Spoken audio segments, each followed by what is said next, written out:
Hey there everyone, my name is Miranda and welcome to another video. So today I'm doing my March reading wrap-up, and surprisingly I managed to read 8 books this month. Kinda goes against what I said in my introduction video, that I really don't have time to read a lot of books because of all my assignments. To be fair, the biggest reason is because most of the books were library books I borrowed on my e-reader, so I needed to finish them rather quickly as I had to return them within a few weeks. So because of that, most of these books were on my e-reader. I don't really have the physical copies to show you. So yeah, I managed to make it through 8 books in March, which again, I find really surprising, and I actually had a lot of really good reads this month, which again, I found kind of surprising considering over the last year, I've been finding a lot of books I haven't been very fond of. In fact, I had books I liked so much that they were books I borrowed and now desperately want to have my own personal copies of. So yeah, let's get started. So the first book I read in March was The Rose and Dagger by Renee Ade. I'm very sorry if I said that incorrectly.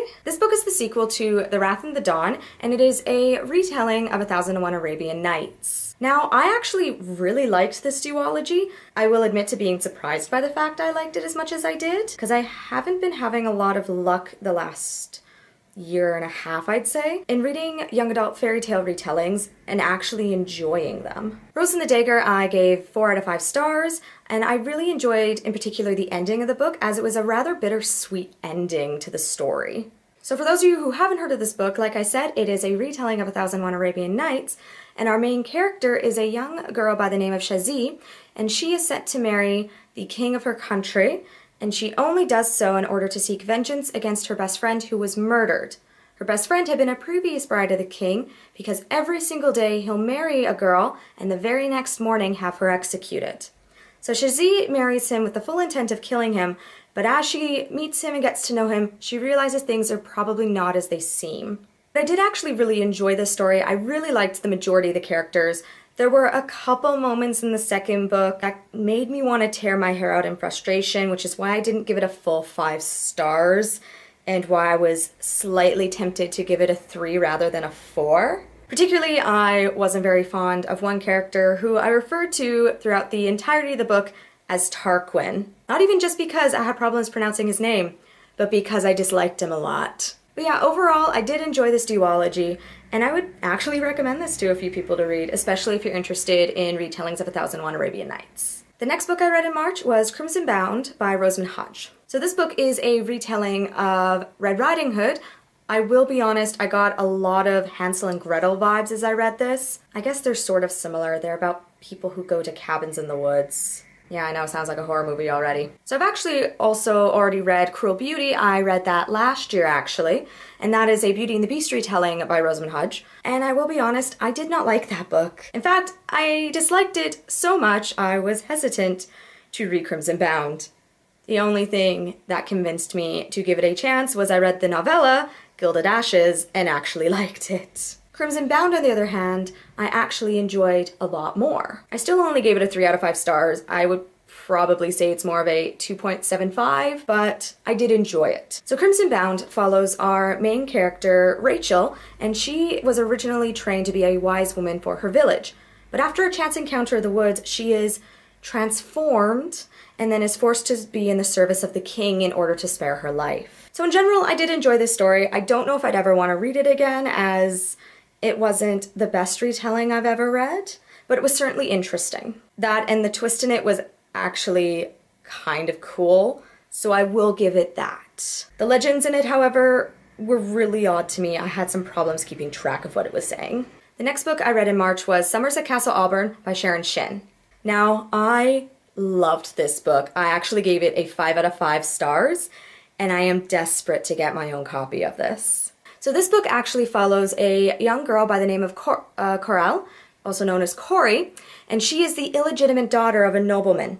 Her uncle brings her from her grandmother's village in order to spend every single summer at Castle Auburn so that she can learn how to live as a noble lady and also spend time with her half-sister. So this book takes place over 3 different summers of her life. One when she is still a very young woman and she is still very starry-eyed about the world and the people in it. The next 2 summers are when she is 17 and 18, and they follow not only her changing perspectives of the world, but also how everything is going around her concerning her sister's impending marriage to the crown prince. This book was absolutely amazing. I loved every moment of it. I was beyond surprised by the end of it, 'cause I was guessing at a few characters' intentions from the very beginning, and by the time I finally figured out what was going on, I was shocked, I was startled. I actually was reading one of these twists while I was with my roommates downstairs and sat just right up in my chair in absolute shock of what was going on, and I was really excited as well. So yeah, I really, really like this book. I would highly recommend it to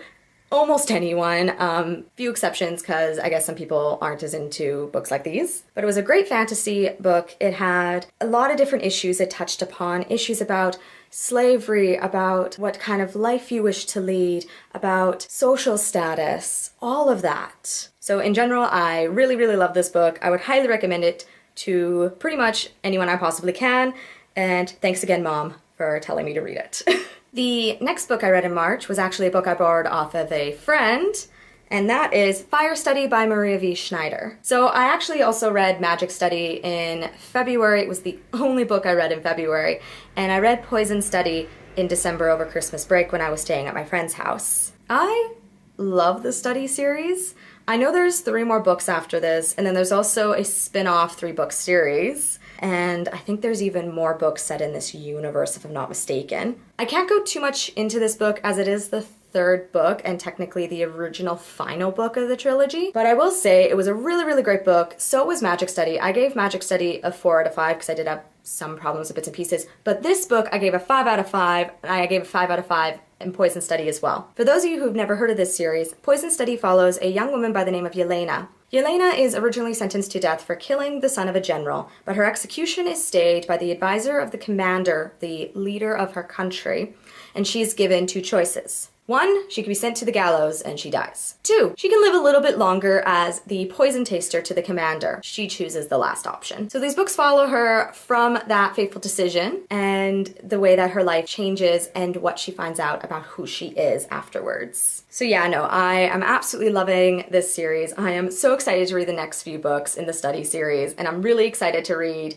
the Glass series as well. They're all just really fantastic. It's a great young adult fantasy series, and I would highly recommend it to anyone who likes young adult fantasy.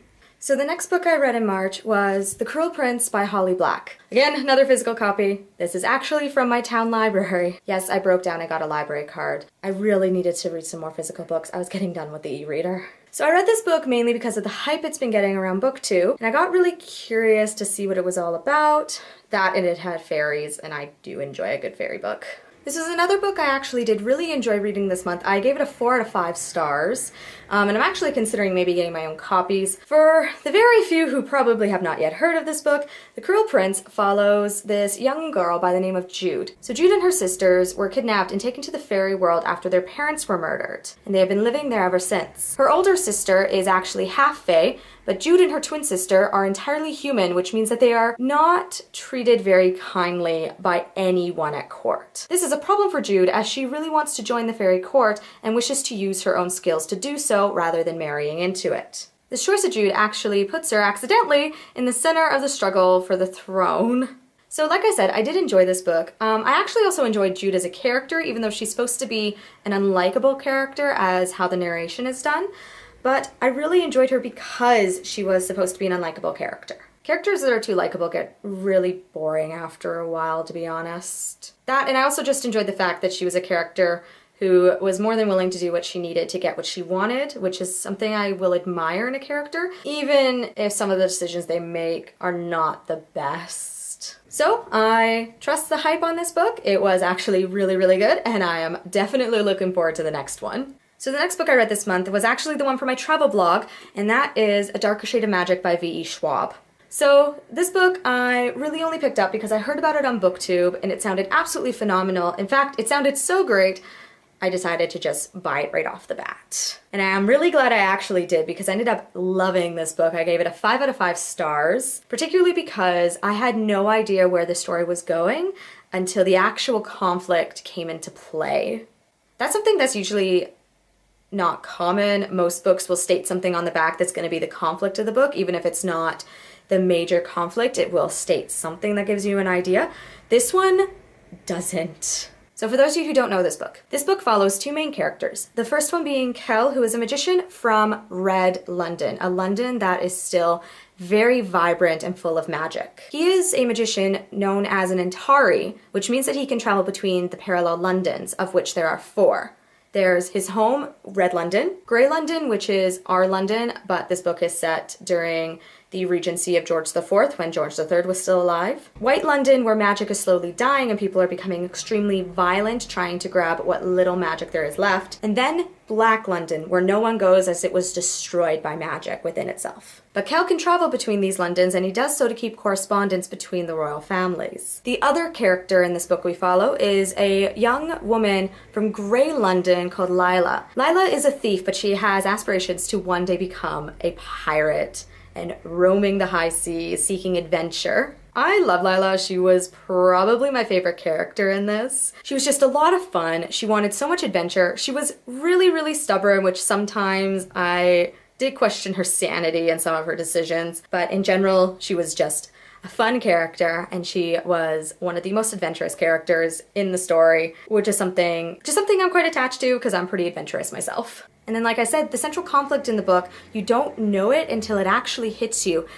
And it's kind of out of the blue when it happens. Like, it's just such a tiny moment that when it happens, you're like, oh, okay, now the story's actually getting somewhere. Because in the beginning, it mostly is just a description of the characters, giving you some world building and some setting, which again is really, really good because then you have an idea of what this world is and who the characters are going to be.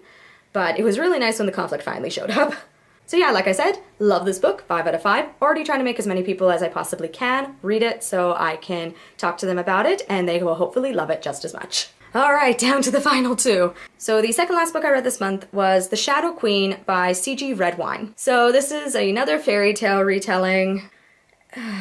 Okay, so I gave this a 3 out of 5 stars, mostly out of generosity. It was more of a 2.5, slightly closer to a 2. This is a Snow White retelling, and I've read another Snow White retelling that I absolutely adored. I thought it was one of the best retellings I ever read in my life. And then I got to this one. So, The Shadow Queen follows our main character, Lorelei, and she is the fugitive princess of the country of Ravenspear. She's currently in hiding from the wicked queen who has killed her father and taken over her kingdom and is slowly killing it with her magic. And the other main character we have in this series is our huntsman, King Cole, from a neighboring kingdom that is currently under attack from magic-wielding ogres. The only way for him to protect his kingdom is to make a deal with the Queen of Ravenspear in order to use her magic to keep the trolls in their own home, and they can't come out and attack his people. When he strikes the deal with the queen, the deal is that he will return to her with the heart of Lorelei. Yeah, so already the love interest is trying to kill her. I wasn't really fond of this book. I already had an idea I wasn't going to be too fond of it, probably before the first chapter even ended.